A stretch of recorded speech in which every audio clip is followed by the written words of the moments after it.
Hi everybody, welcome back to another video of me reading from another book, this time, The Little Prince. How many people have read this book? How many people know there's a 70s movie version of it with Gene Wilder as the fox? It's my favorite version, by the way. The book version and the Gene Wilder movie version, fantastic. How many people have actually read this book and have heard it before? Let me know in the comment section if you'd like. Look how great this first page is. Look at that illustration. Once when I was 6, I saw a magnificent picture in a book about the jungle called True Stories. It showed a boa constrictor swallowing a wild beast. Here is a copy of the picture.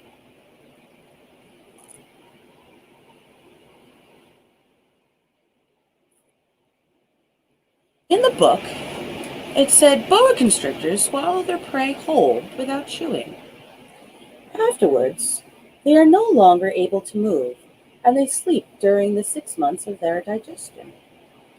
In those days, I thought a lot about jungle adventures, and eventually managed to make my first drawing using a colored pencil. My drawing number 1 looked like this.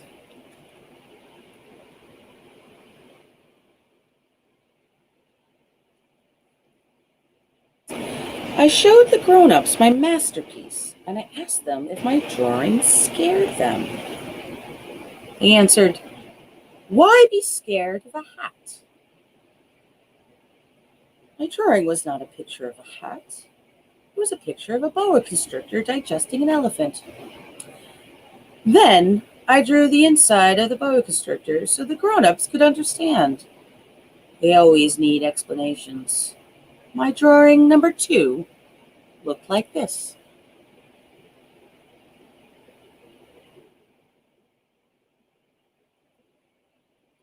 The grown-ups advised me to put away my drawings of boa constrictors outside or in, and apply myself instead to geography, history, arithmetic, and grammar.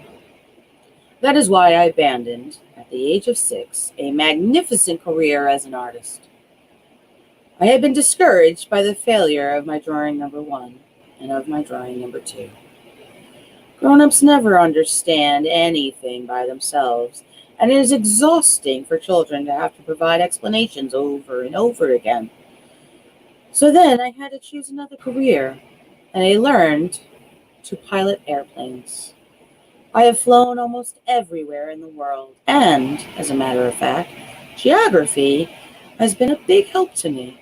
I could tell China from Arizona at first glance, which is very useful if you get lost during the night. So I have had, in the course of my life, lots of encounters with lots of serious people. I've spent lots of time with grown-ups. I have seen them at close range, which hasn't much improved my opinion of them. Whenever I encountered a grown-up who seemed to me at all enlightened, I would experiment on him with my drawing number 1, which I have always kept. I wanted to see if he really understood anything. But he would always answer, "That's a hat." Then I wouldn't talk about boa constrictors or jungles or stars. I would put myself on his level and talk about bridge and golf and politics and neckties. And my grown-up was glad to know such a reasonable person. So I lived alone, all alone, without anyone I could really talk to, until I had to make a crash landing in the Sahara Desert 6 years ago. Something in my plane's engine had broke, and since I had neither a mechanic nor passengers in the plane with me, I was preparing to undertake the difficult repair job by myself. For me, it was a matter of life or death. I had only enough drinking water for 8 days. The first night, then, I went to sleep on the sand 1,000 miles from any inhabited country. I was more isolated than a man shipwrecked on a raft in the middle of the ocean. So you can imagine my surprise when I was awakened at daybreak by a funny little voice saying, "Please, draw me a sheep." "What?" "Draw me a sheep." I leaped up as I had been struck by lightning. I rubbed my eyes hard, stared, and I saw an extraordinary little fellow staring back at me very seriously. Here is the best portrait I managed to make of him later on.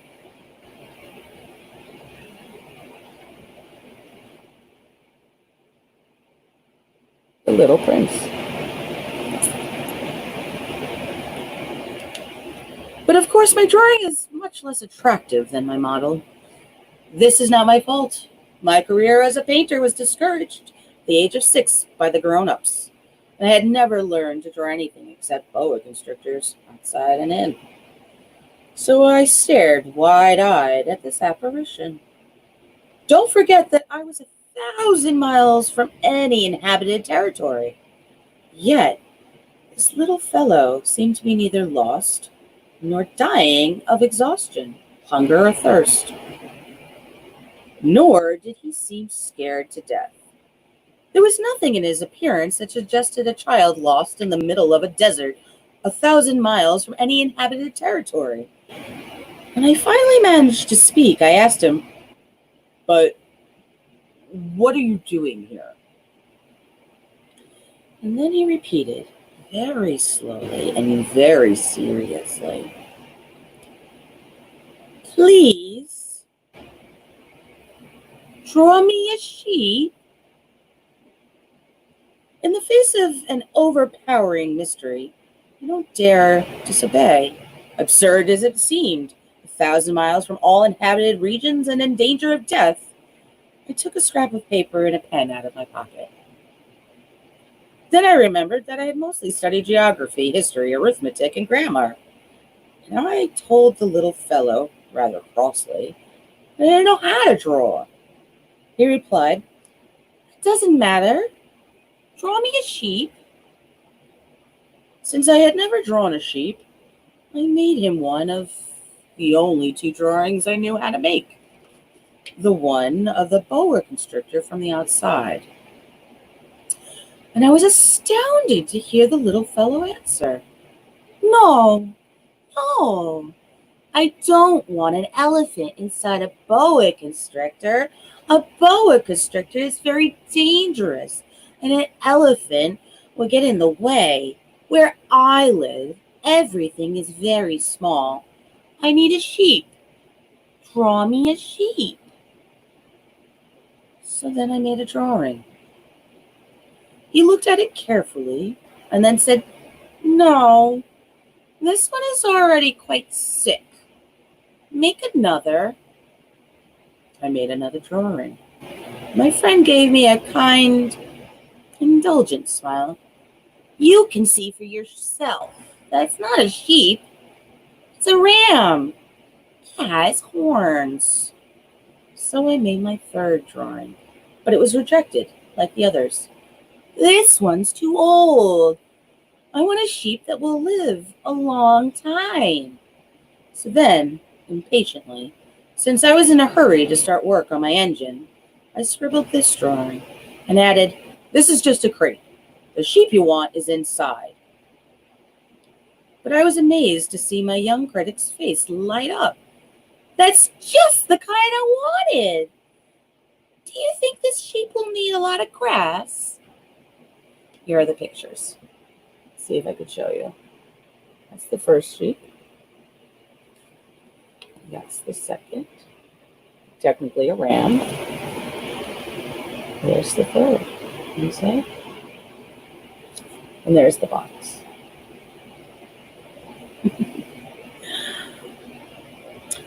"Do you think the sheep will need a lot of grass?" "Why?" "Because where I live, everything is very small." "There's sure to be enough. I've given you a very small sheep." He bent over the drawing. "Not so small as all that. Look, he's gone to sleep. And that's how I made the acquaintance of the little prince. It took me a long time to understand where he came from. The little prince, who asked me so many questions, never seemed to hear one I asked him.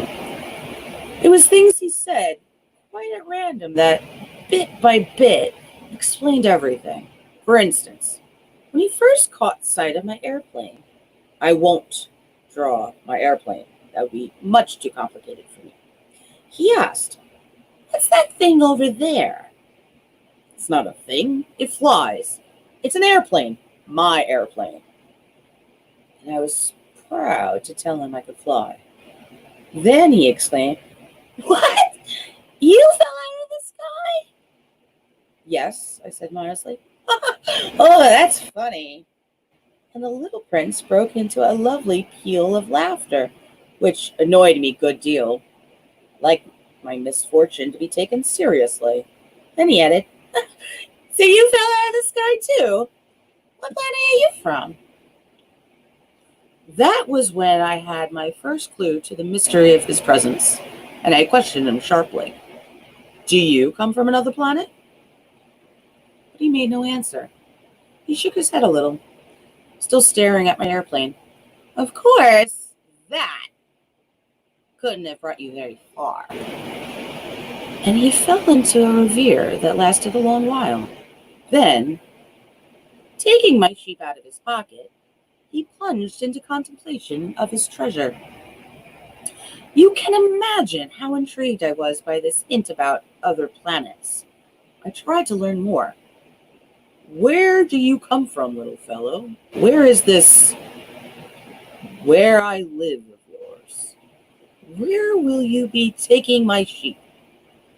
After a thoughtful silence, he answered, "The good thing about the crate you've given me is that he can use it for a house after dark." "Of course, and if you're good, I'll give you a rope to tie him up during the day and a stake to tie him to." This proposition seemed to shock the little prince. "Tie him up? What a funny idea. But if you don't tie him up, he'll wander off somewhere and get lost." My friend burst out laughing. "Yeah. Where could he go?" "Anywhere, straight ahead." Then the little prince remarked quite seriously, "Even if he did, everything's so small where I live." And he added, perhaps a little sadly, "Straight ahead, you can't go very far." That was how I learned a second very important thing, which was that the planet he came from was hardly bigger than a house. That couldn't surprise me much. I knew very well that except for the huge planets like Earth, Jupiter, Mars, and Venus, which have been given names, there are hundreds of others that sometimes so small that it's very difficult to see them through a telescope. When an astronomer discovers one of them, he gives it a number instead of a name. For instance, he would call it asteroid 325. I have a serious reason to believe that the planet the little prince came from is asteroid B612. This asteroid had been sighted only once by telescope in 1909 by a Turkish astronomer, who had then made a formal demonstration of his discovery at an international astronomy congress. But no one had believed him on the account of the way he dressed. Grown-ups are like that. Fortunately for the reputation of asteroid B612, a Turkish dictator ordered his people, on pain of death, to wear European clothes. The astronomer repeated his demonstration in 1920 wearing a very elegant suit. And this time, everyone believed him. If I told you these details about asteroid B612, and if I've given you its number, it is on account of the grown-ups. Grown-ups like numbers. When you tell them about a new friend, they never ask questions about what really matters. They never ask, what does his voice sound like? What games does he like best? Does he collect butterflies? They ask, how old is he? How many brothers does he have? How much does he weigh?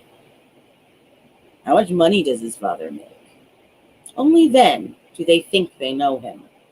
If you tell grown-ups, I saw a beautiful red brick house with geraniums at the windows and doves on the roof, they won't be able to imagine such a house.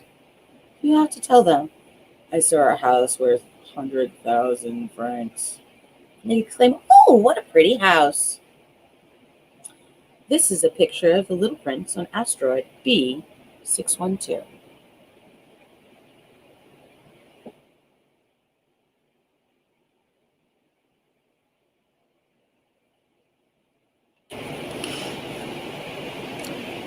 So, if you tell them the proof of the little prince's existence is that he was delightful, that he laughed, and that he wanted a sheep, when someone wants a sheep, that proves he exists. They shrug their shoulders and treat you like a child. But if you tell them the planet he came from is asteroid B612, then they'll be convinced and they won't bother you with their questions. That's the way they are. You must not hold it against them. Children should be very understanding of grown-ups. But, of course, those of us who understand life couldn't care less about numbers. I should have liked to begin this story like a fairy tale. I should have liked to say, once upon a time there was a little prince who lived on a planet hardly any bigger than he was, and who needed a friend. For those who understand life, that would sound much truer. The fact is, I don't want my book to be taken lightly. Telling these memories is so painful for me. It's already been 6 years since my friend went away, taking his sheep with him. If I try to describe him here, it's so I won't forget him. It's sad to forget a friend. Not everyone has a friend. And I might become like the grown-ups who are no longer interested in anything but numbers. Which is still another reason why I've brought a box of paints and some pencils. It's hard to go back to drawing at my age, when you've never made any attempts since one of a boa from inside and the only of a boa from outside at the age of 6. I'll certainly try to make my portraits as true to life as possible, but I'm not entirely sure of succeeding. One drawing works, and the next no longer bears any resemblance. And I'm a little off on his height, too. In this one, the little prince is too tall, and here he's too short, and I'm uncertain about the color of his suit, so I grope in one direction and another best I can. In the end, I'm sure to get certain more important details all wrong. For here you'll have to forgive me. My friend never explained anything. Perhaps he thought I was like himself, but I, unfortunately, cannot see sheep through the sides of a crate. I may be a little like the grown-ups. I must have grown old. Every day I've learned something about the little prince's planet, about his departure, about his journey. It would come quite gradually in the course of his remarks. This is how I learned on the third day about the drama of the Babawas. Baobabs.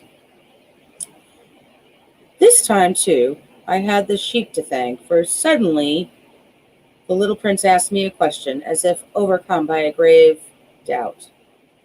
Isn't it true that sheep eat bushes? Yeah, that's right. Huh, I'm glad. I didn't understand why it was so important that sheep should eat bushes, but the little prince added. And therefore do the baobabs too.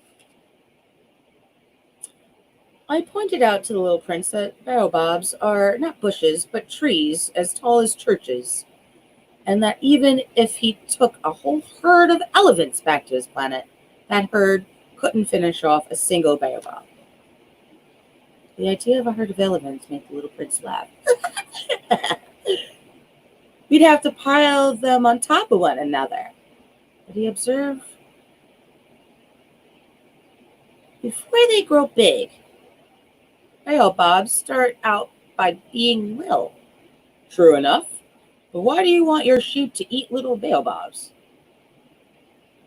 He answered, oh, come on, you know. As if we were talking about something quite obvious. and I was forced to make a great mental effort to understand this problem all by myself. And in fact, on the little prince's planet, that there were, as all planets, good planets and bad planets. The good planets come from good seeds, and the bad planets from bad seeds, but the seeds are invisible. They sleep in the secrecy of the ground until one of them decides to wake up. Then it stretches and begins to sprout, quite timidly at first, a charming, harmless little twig reaching towards the sun. If it's a radish seed or a rosebush seed, you could let it sprout all light. But if the seed, but if it's the seed of a bad plant, you must pull the plant up right away as soon as you recognize it. As it happens, there were terrible seeds on the little prince's planet, baobab seeds. The planet's soil was infested with them. Now, if you attend to a baobab too late, you can never get rid of it again. It overgrows the whole planet. Its roots pierce right through. And if the planet is too small and there are too many baobabs, they make it burst into pieces. It's a question of discipline, the little prince told me later on. When you finish washing and dressing each morning, you must tend to your planet. You must make sure you pull the baobabs regularly, and as soon as you can tell them apart from the rose bushes, which they closely resemble when they're very young. It's very tedious work, but very easy.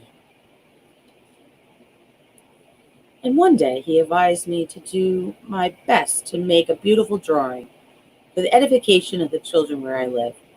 If they travel someday, he told me, it could be useful to them. Sometimes there's no harm in postponing your work until later. But with baobabs, it's always a catastrophe. I knew one planet that was inhabited by a lazy man. He neglected 3 bushes. Following the little prince's instructions, I have drawn that planet. Much like assuming the tone of a moralist, the danger of baobabs is so little recognized, and the risks run by anyone might get lost on an asteroid are so considerable that for once I am making an exception to my habitual reserve. I say, children, watch out for baobabs. It's to warn my friends of a danger of which they, like myself, have long been unaware, that I worked so hard on this drawing. The lesson I'm teaching is worth the trouble. You may be asking, why are there no other drawings in this book as big as the drawing of the baobabs? There's a simple answer. I tried, but I couldn't manage it. When I drew baobabs, I was inspired by a sense of urgency. Here's the picture.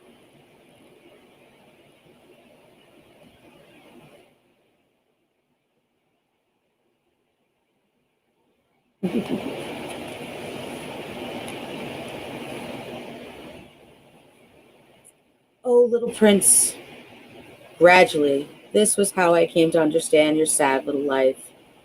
For a long time, your only entertainment was the pleasure of sunsets. I learned this new detail on the morning of the 4th day when you told me, I really like sunsets. Let's go look at one now. But we have to wait. For what? For the sun to set. At first you seemed quite surprised. Then you laughed at yourself. And you said to me, I think I'm still at home.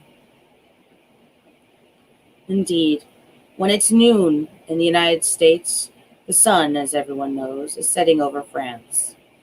If you could fly to France in 1 minute, you could watch the sunset. Unfortunately, France is much too far. But on your tiny planet, all you had to do was move your chair a few feet, and you'd watch the twilight whenever you wanted to.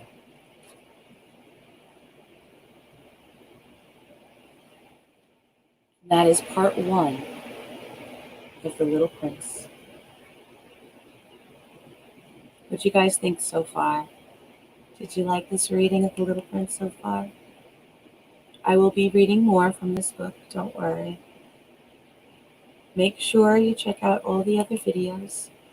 I've been doing readings from numerous books. and I have them all up on my YouTube channel for you. So feel free to look through them and share any and all. Please make sure to subscribe to my channel. Turn on the notifications so that when I go live, you can join me. Please leave in the comment section how you are enjoying this book. Let me know if you want to hear more. And make sure you check out the 1970s movie version, The Little Prince with Gene Wilder, if you can find it, because it's definitely a treasure as well. As always, I hope you had a wonderful day, a wonderful evening. I hope you enjoyed this reading. And until next time, happy horrors, and see you then.